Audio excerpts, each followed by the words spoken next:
The fact that this show actually ended with some girl having an umbrella that read fire safety after seemingly singing a song and engulfing that car into flames. There has never been a funnier, if not brutal, way to end an anime episode than what Dead Mount Deathplay episode 6 just did.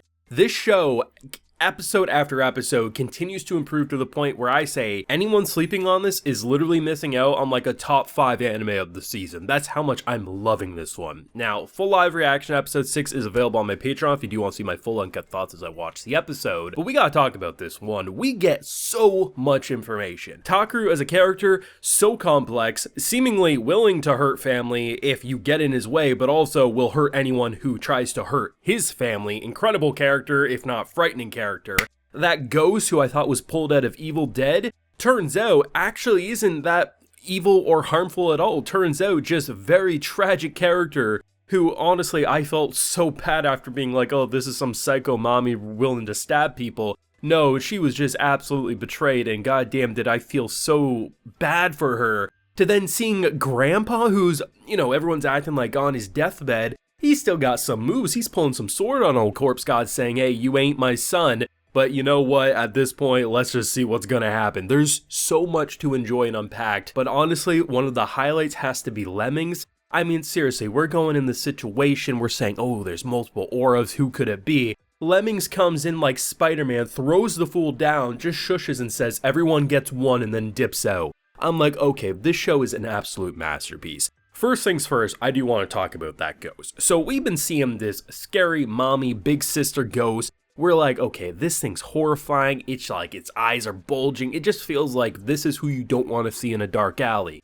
We get the full backstory. So these two siblings, these two twins, were like, hey, go get something from the woods if you could. We lost it. Overhears a conversation you shouldn't, and then ultimately we see gets burned alive. And honestly, it is tragic to see that the first moment after not realizing you're dead, but then seeing the people that you care for so much, going to hug them, and then you just realize that you're actually this monster. And even if you don't realize it yourself, we see what she looks like. And I love the fact that this show is so much like don't judge a book by its cover, whether it's a corpse god necromancer as an MC who we literally are like, oh man, he's gonna go take over the world. Turns out he has a lot more simple visions in general because we shouldn't judge him just because he's a corpse god, right? As far as we know, the hero battling him could have been way more corrupt than him at any point, especially given just how tragic, like seemingly what he thought parents were, is you sell off your kids if you need to make a quick buck. But I love the fact that you have these ghosts or these spirits that seem so ominous, so villainous, right? And the fact that we'll be looking at situations where he'll be making deals with little spirit babies or horrible looking monstrosities, and I'm thinking, well, why is he making deals with this? Is it because he's evil?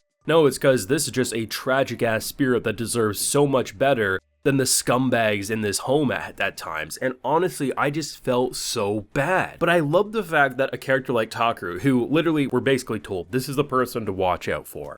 And all throughout the episode, I'm like, oh, maybe he's not bad. Oh, yep, he is bad. Oh, maybe he's not bad. Okay, maybe he isn't. And it just kind of feels like it boils down to that he probably did put the hit out on our boy Polka. That seems like most likely is true, given he is the biggest threat, especially with inheritance and everything like that. But at the same time, it does feel like the reason that fool got killed at the end when you had the squad roll in one busty beauty with a Swiss Army knife of torture tools, like it does feel like you don't cross his family unless he tells you to, sort of a thing. So I'm kind of curious if Takeru's going to be this character who's not a completely evil character, not a completely righteous character, but willing to get his hands dirty and hurt anyone need be, but at the same time willing to be a ride or die for many people in his family. That kind of feels like the direction they're trying to go with him. And if that's the case, this character has gotten a lot more interesting than just the typical evil sibling trope or evil family trope that you see so many times in these kind of like rich plot lines. But the fact that, a majority of this episode is just kind of hilarious and like that awkward background comedy. It's like,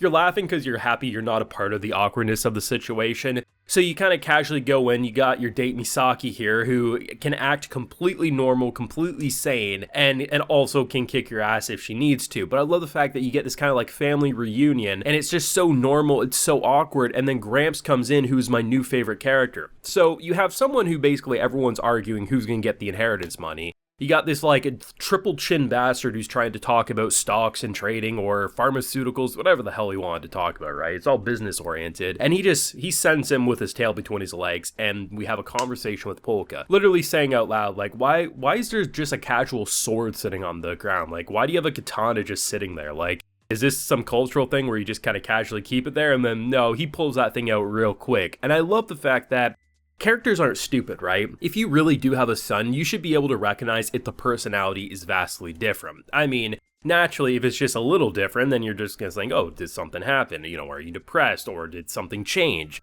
But he seemingly is a completely different person than who people associate Polka with. And I love the fact that, you know, people acting like he's frail. I mean, he literally looks like he has no color in his skin. He does look like he's like a moment away from his deathbed, but it doesn't stop him from pulling that sword lickety-split, being like, who the hell are you and why do you look like him? And as he says, well, he's not going to simply cut down someone who looks like his son. He's not that cold-hearted, right? So this show, it's introducing a lot of elements. We have the spiritual side with these spirits and, you know, manipulating it. But then we also have this like political backstabbing story about inheritance and sabotage and, you know, the firebugs and everything that's going on. Like the ending of the episode was actually bone chilling. Like when that dude was in the cop car and he started seeing like, I don't even know how to explain it. It was almost like doll faces that were like bending sharply. It's just like he was losing his mind and then got engulfed in flames. Like it was horrifying, especially with that almost children's song narrator going on in the background, letting us know about fire safeties and only you can prevent forest fires. I'm loving this show. It is absolutely insane. We are halfway through its first season. We got that second core coming in October,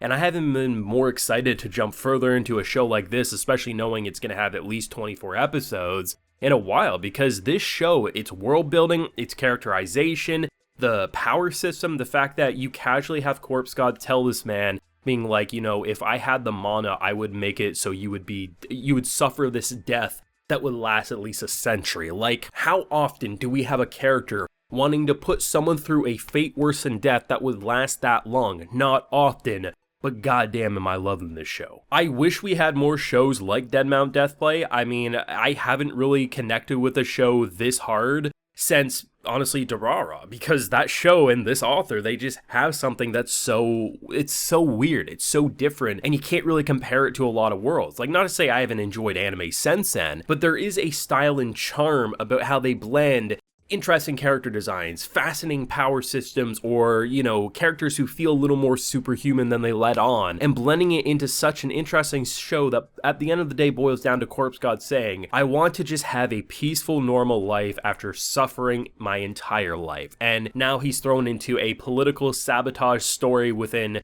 infighting with family, and you have supernatural beings potentially. I mean, granted, dude with the fire glove was just using technology seemingly, but I mean, there's a lot of shit going on in this world that has everyone scratching their head, and rightfully so, but I'm loving this one if my excitement isn't getting it across. But let me know what you thought of Deadmau5 Deathplay Episode 6 down below. Drop a like if you enjoyed, and subscribe if you're new around here. Be sure to ring that bell, of course, so you can get notified when I upload on the channel. And like I mentioned, we do have a full live reaction to this episode available on my Patreon if you're interested. And while you're there, you can also get a video shoutout, like Diedrich Savon, Alicia Archer, and Dawn are getting today. So I appreciate the support, everyone. Please take care and have a good one.